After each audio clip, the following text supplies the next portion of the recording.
Welcome back to Sunday School, everyone. I'm Jared Anderson, and this is Engaging Gospel Doctrine, episode 368.2, which covers the Come Follow Me material for May 10th. I'm calling this Will and Wellness. The reading we are covering is Mosiah 11 through 17. Quick technical note.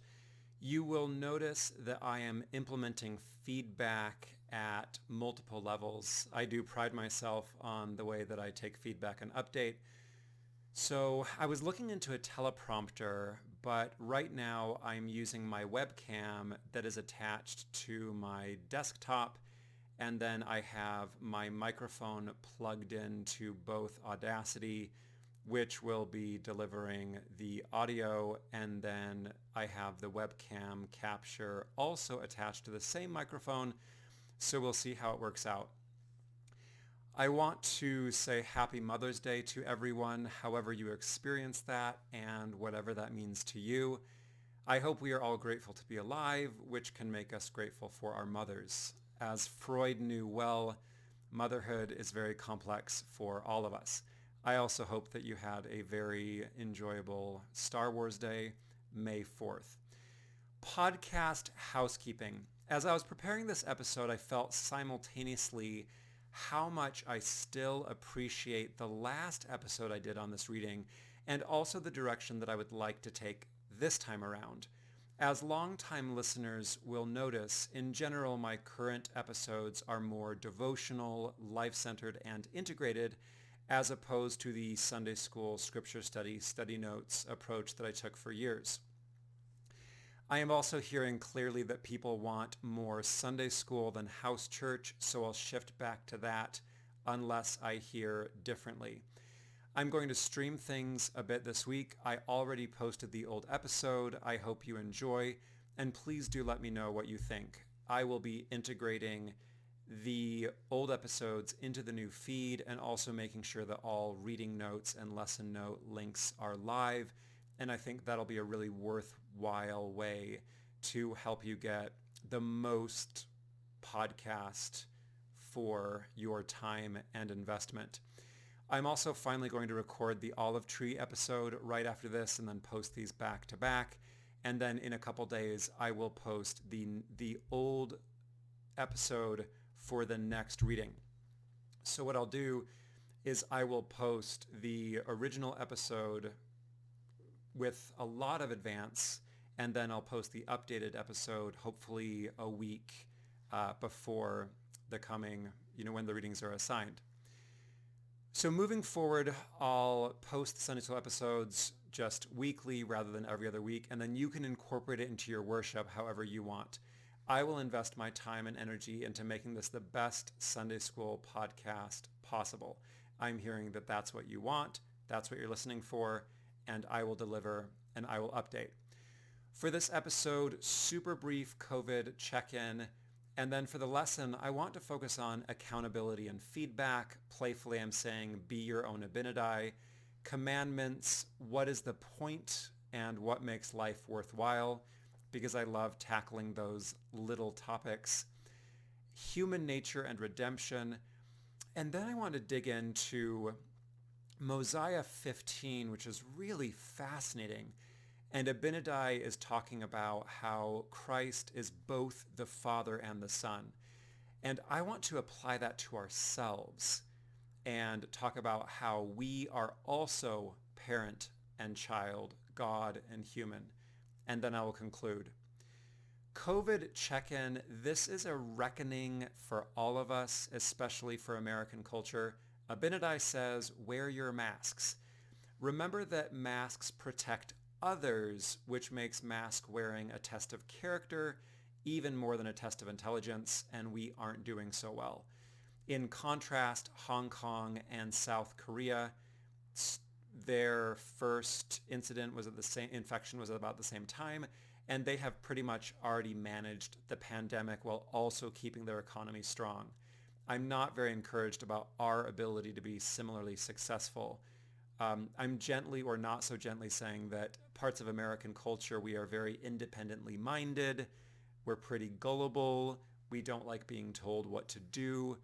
There was literally a shooting of a security officer for someone wearing a mask. Like, this is really, really bad and tragic. Whereas Eastern culture is much more integrated, much more community-centered. So I hope that we can do better. Getting to the lesson, be your own Abinadi. Are we like Abinadi or Noah? Well, we're both. We talked about this with Laman and Lemuel and Nephi. We like to be selective about how we apply the scriptures to ourselves. We like to identify with those that we identify as the heroes, but challenge and be challenged by, it's much more productive when we look at the way in which we are like all of the characters, not just the characters we like. So again, we're like Abinadi and Noah. We all call ourselves out and each other, and we also all justify ourselves. I am not super impressed by Abinadi's harsh words, but they also likely were the only thing that would have gotten Noah's attention. One of the key themes of these early chapters in our reading is accountability. Accountability is the key. Abinadi was calling King Noah and his court to repentance in very, very harsh terms. And King Noah's priests excused themselves. They're like, oh, we are righteous. We are amazing. Our success, our wealth, our military victories show us how amazing we are. And so I invite all of us to look very deeply and embrace accountability, lean into accountability. This is probably the trait that has made all the difference in my life. As you can see by how quickly I'm updating, I like feedback. I love feedback. I lean into feedback and I implement it very quickly. And so if we are able to embrace feedback and integrate it and update in a humble, open, contrite, curious way, that will make all the difference. And as long as we resist feedback and justify ourselves and think ourselves righteous, we are literally damned. We can't progress. A really good tool for feedback is to use the language, the story I'm telling myself is. Because that way we create a little bit of space between our behavior and our feelings and our thoughts and our identity. One reason why we feel overly good about ourselves or overly badly about ourselves is that we identify too strongly with our thoughts, our feelings, and even our actions. Instead of I did something bad, we say I am a bad person. And this is damning because it decreases our ability to repent and to update. Whereas the gospel and the scriptures teach us that we should have a broken heart and a contrite spirit. And this is absolutely radical. This is what I mean by redeemed reality, and I love it. If someone says, well, you're pathetic, my response would be, I know. We all are. That's part of human nature. What am I going to do about it? And so I find that it's been very powerful, and this is what I call redeemed reality, as I said, to be very, very honest and realistic about how depressing things are, or rather how limited and daunting things are, and then dig in and work the work of redemption. One thing that I have been working on just recently, this is cutting edge growth on my end. So for example, the story that I tell myself is that I am brilliant and sensitive, and therefore I will always be in pain. That because I'm brilliant and sensitive, I will always be in constant pain. It's inevitable. There's nothing that I can do about it. That it's inevitable that I feel hurt and sad all the time. Now, I do believe that most bad things we do are because we're overwhelmed. And the pieces of this story are broadly true, but the conclusion is not. And this is one reason why we get so trapped in these negative patterns and these toxic cycles.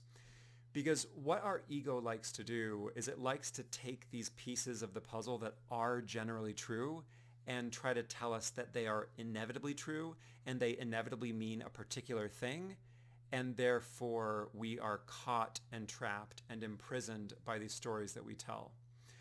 And I can even go more deeply and say that I am holding on to my pain because it makes me feel special, and I am holding on to my pain because I am used to hurting. So this is an example of, hot off the press, these are insights that I've only had in the past couple days that I am opening up and relaxing into.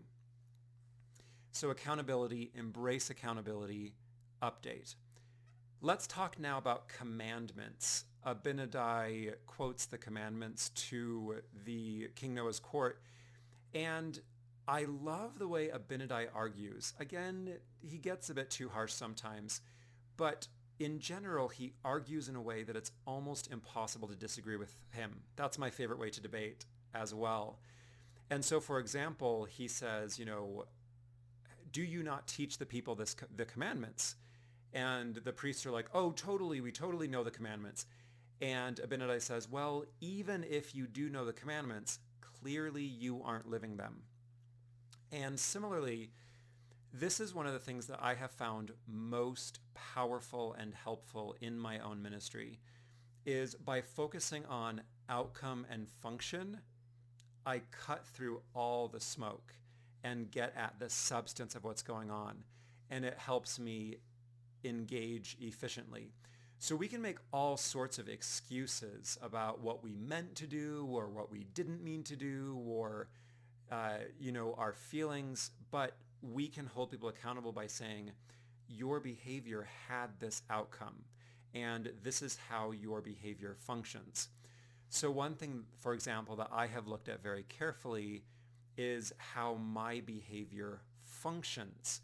And then I have worked very hard to make sure that the way my behavior functions is safe and ethical, whatever I am intending or thinking or feeling. And that's been very helpful. What are commandments? Commandments are the starting point. They get your life in order enough that you can feel the Spirit more regularly, and then the Spirit tells you what to do and sanctifies you until your soul is purified and you desire to do good continually. Remember that Jesus distilled all commandments down to one. Love God, which is also love what you will become. Love yourself, love what you are now, and love your neighbor. Love those that you are connected to. You can't beat the commandment to love. I define love as a warm desire for someone's well-being combined with investing attention and resources to increase that well-being. But detail helps us live into commandments. So it's the difference between I'm going to work out this week versus I'm going to follow this particular workout routine these particular days. So I suggest a fun exercise. What would your 10 commandments be? Why don't you do this week? Think about what your 10 commandments are. Invite those around you to reflect on what their 10 commandments would be. It's a really fun way to get to know yourself. I really love these humanist commitments, which are altruism, care for the world around us, critical thinking, empathy, ethical development, global awareness, humility, peace and social justice and responsibility, and then it gets into more detail, and then service and participation. The 7 tenets of the Satanic Temple. You weren't expecting Satanism in your Sunday school podcast, were you? The Satanic Temple is basically humanism with snark. So the Satanic Temple basically said, we're going to make tenets that are more ethical than the 10 commandments that are in the Bible. And they did. So number 1 is one should strive to act with compassion and empathy toward all creatures in accordance with reason. 2, the struggle for justice is an ongoing and necessary pursuit that should prevail over laws and institutions. 3, one's body is inviolable, subject to one's own will alone. 4, the freedoms of others should be respected, including the freedom to offend.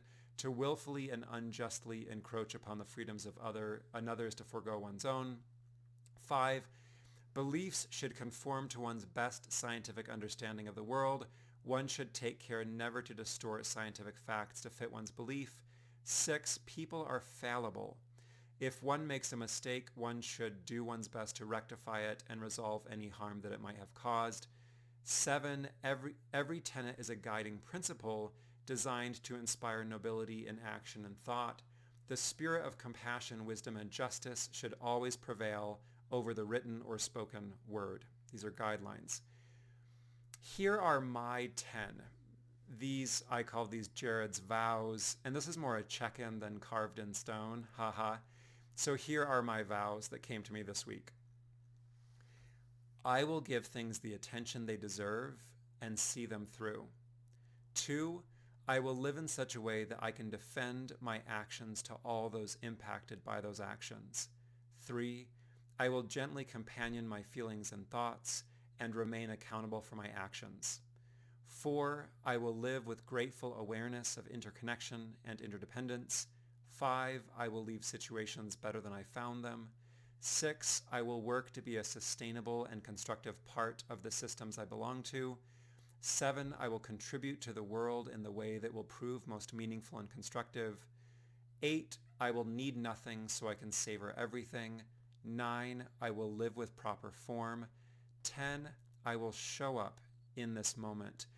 If I had to distill everything down for my commandments, it would be show up, follow through. And show up would mean show up with curious, compassionate, loving acceptance. So if you want to share what your commandments are, I'd love to hear from you. And once again, I have summarized my principles to right relationship, right target, right order, right work. And I find that by asking, am I in right relationship with this person or with myself or with this issue? Am I aiming at the right target? Am I doing this in the right order? And am I doing the right work? Am I doing right work that is mine to do and not someone else's? I have found that has been very, very powerful. So next, I want to talk about living with proper form. Would Abinadi's ministry have been a success even if Alma hadn't reconverted? I'll explain reconverted later. It's pretty clear that Alma was converted before and then he joined Noah's court and lost his way. I would say yes. Usually when we read these passages, we find comfort in the fact that Alma was converted and that led to the next big chapter of prophets and a uneasy righteousness in the Book of Mormon. But I suggest we go even deeper. And this is what I mean when I say live with proper form. And as I've shared, I have experienced tremendous peace and joy and satisfaction by focusing on living with proper form. I literally just submitted a job application that is ridiculous. It is such an absurd reach. I'm not worried about whether I'll get it or not. The process of applying for it was so rewarding, and the process of applying for it was exactly what my life needed. And this has grounded me. It has helped me feel a great deal of peace. I used to be devastated. I'm still a very excitable person and a very excited person, you know that. But I have found such peace and calm by focusing on living with proper form. And if I can say, yes, I did live with proper form, I can let go of the rest. And that has really helped me. So why would Abinadi's ministry have been a success? Because ministering was the right thing to do. And doing the right thing, even if it costs you your life, that's integrity. And the best thing we can do is dedicate our life to living well, living the gospel. That's the whole point. I now want to talk about theology and the nature of God and the nature of humanity. Abinadi talks about the redemption of humanity, and this is one of my favorite topics. Just in the past day or so, I've distilled down my goal for my divinity degree, which is the degree I need to be a chaplain and a minister, I want to do the behavioral economics of religion, because this is my passion. This is what fascinates me. What makes humans do what they do?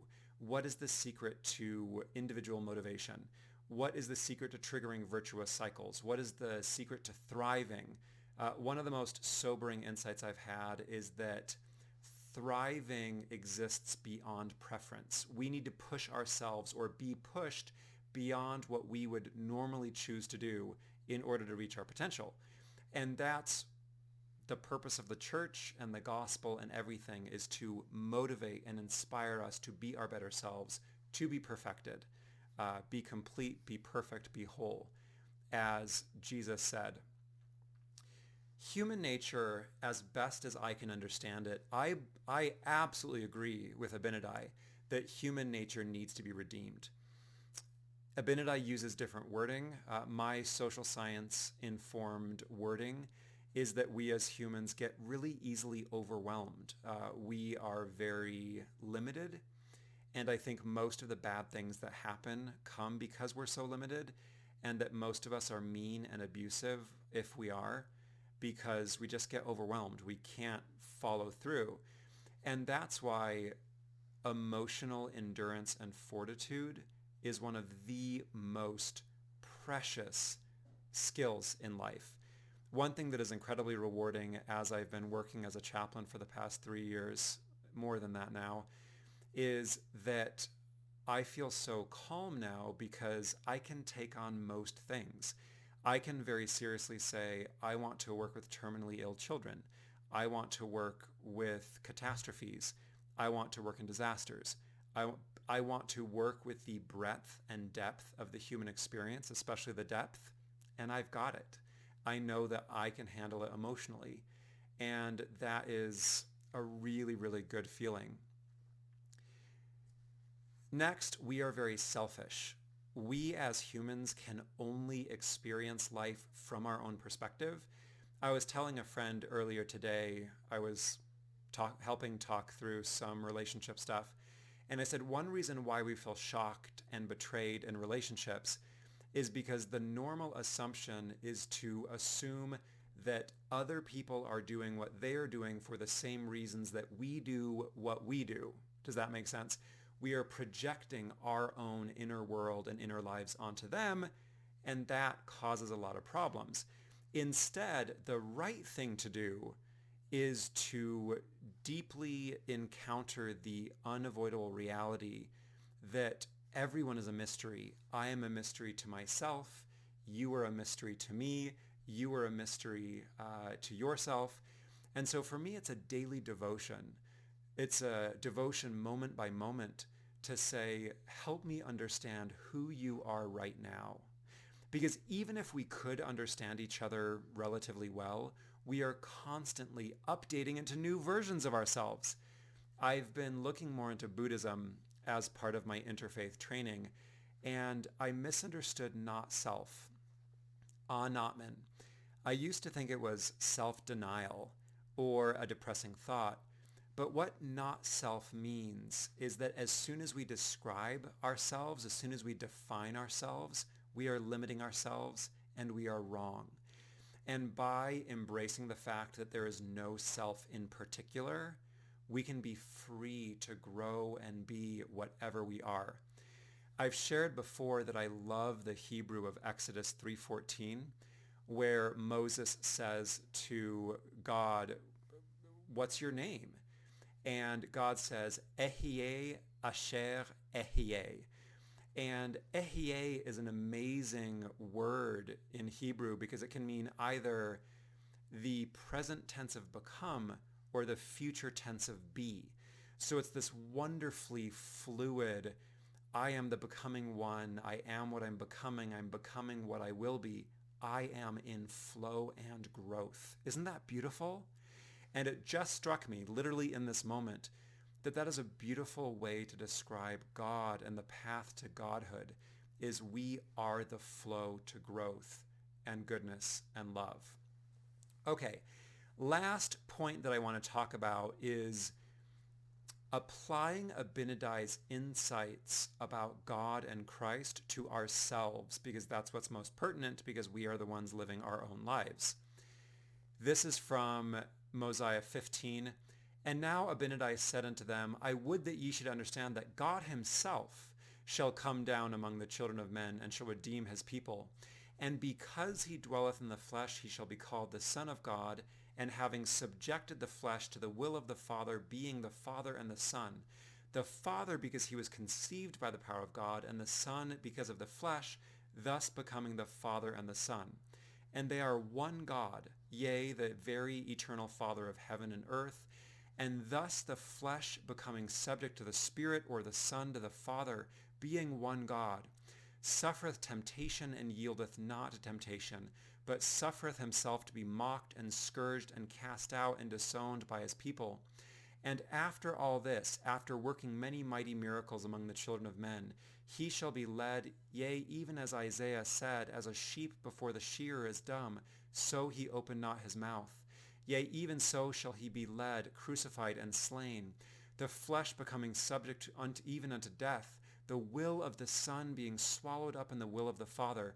And thus God breaketh the bands of death, having gained the victory over death, giving the Son power to make intercession for the children of men. Having ascended into heaven, having the bowels of mercy, being filled with compassion toward the children of men, standing betwixt them and justice, having broken the bands of death, taken upon himself the iniquity and their transgressions, having redeemed them, and satisfied the demands of justice.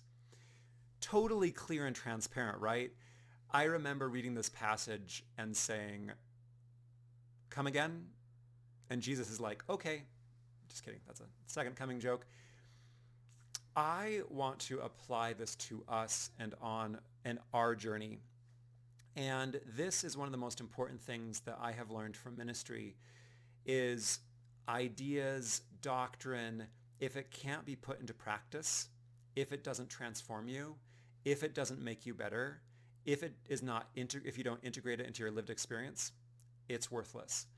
And this is why I have such a relentless human-centered approach to the gospel, because I'm a human and you're a human and we are living the human experience right now.